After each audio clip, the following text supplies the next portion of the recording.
Girlfriend আছে কার কার দেখি হাত তোলো। মাশাআল্লাহ, সাহস আছে ওদের, বুকের পাটা আছে। হাত নামা বেটা। এই গার্লফ্রেন্ড বয়ফ্রেন্ডের সাথে আমাদের কোনো সম্পর্ক, আমরা বিয়ে করব। কি করব? বিয়ে করব। চেয়ারম্যান সাহেব বিয়ে করাই দিন এগুলোরে, আপনার দায়িত্বে দিয়ে গেলাম। এই গার্লফ্রেন্ড বয়ফ্রেন্ড এগুলো ইসলামের কালচার নয়। বিয়ের চেয়ে ভালো কাজ পৃথিবীতে হতে পারে। বিয়ে করতে গেলে বাপে বলে আগে নিজের পায়ে দাঁড়া, তো এতদিন ও কার পায়ে দাঁড়াইছে? ছেলে মেয়েদেরকে সাহস দেন, ছেলেও পড়বে। ওই যে একজন চিল্লান দিয়ে উঠছে, ওর কমন পড়ছে, কমন পড়ছে। মাশাআল্লাহ। গার্ডিয়ানরা যারা আছেন ওদের দুঃখ কষ্ট একটু বুঝেন আপনারা, মিলাই দিয়েন ওদেরকে, বিয়ের পিড়িতে বসায় দিয়েন। বিয়েতে কল্যাণ, বিয়েতে বরকত। বিয়ের মতো ভালো কাজ হতে পারে না। সব নবীরা বিয়ে করেছেন। আর নিকাহ মিন সুন্নতি, বিয়ে আমার সুন্নাত। ফামান রাগিবা আন সুন্নতি ফালাইসা মিন্নি, যে আমার সুন্নতকে ভালোবাসে না সে আমার উম্মত হতে পারে না। বিয়েটাকে সহজ করে দেন। যেই সমাজে বিয়ে সহজ ওই সমাজে জিনা কঠিন, তাই না? যেই সমাজে জিনা সহজ ওই সমাজে বিয়ে কঠিন। আমাদের সমাজে জিনা করা সহজ, বিয়ে করতে লাগে 10 লাখ, জিনা করতে লাগে 1000, ঠিক কি না?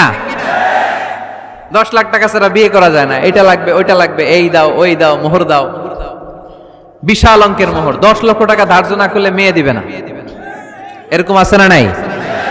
না, এগুলো আসলে ইসলামিক কালচার না। ছেলের বাবা মেয়ের বাবা উভয়কে আমি বলি বিয়েটা সহজ করে দেন, সহজ করে দেন। ছেলে পড়াশোনা করুক, সমস্যা নাই, মেয়েও পড়ুক, কিন্তু তারা পবিত্রভাবে তাদের সম্পর্ককে মেনটেন করুক, ঠিক কিনা? তাদের এই যৌবনের তাড়নায় যে পাপের সাথে জড়াবে তার পার্সেন্টেজ গুণা বাবা হিসেবে আপনার কাঁধেও আছে না নাই?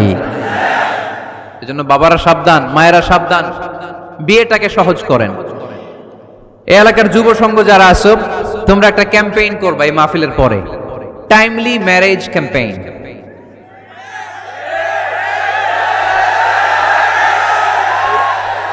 Timely marriage campaign.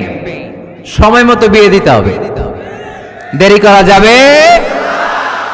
বাপ মা বুঝে না, একজনকে হুজুর আব্বাই বুঝে না।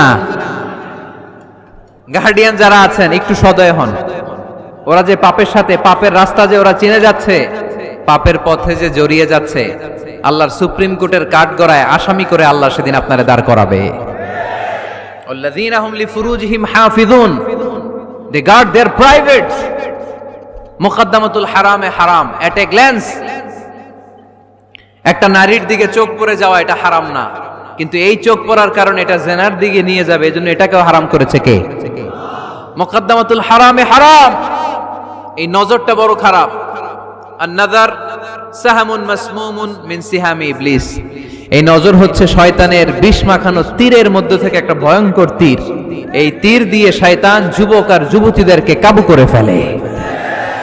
আমরা শয়তানের হাতে ধরা দিতে চাই না, আমরা বিয়ের মতো পবিত্র বন্ধনে আবদ্ধ হতে চাই, ঠিক কি না?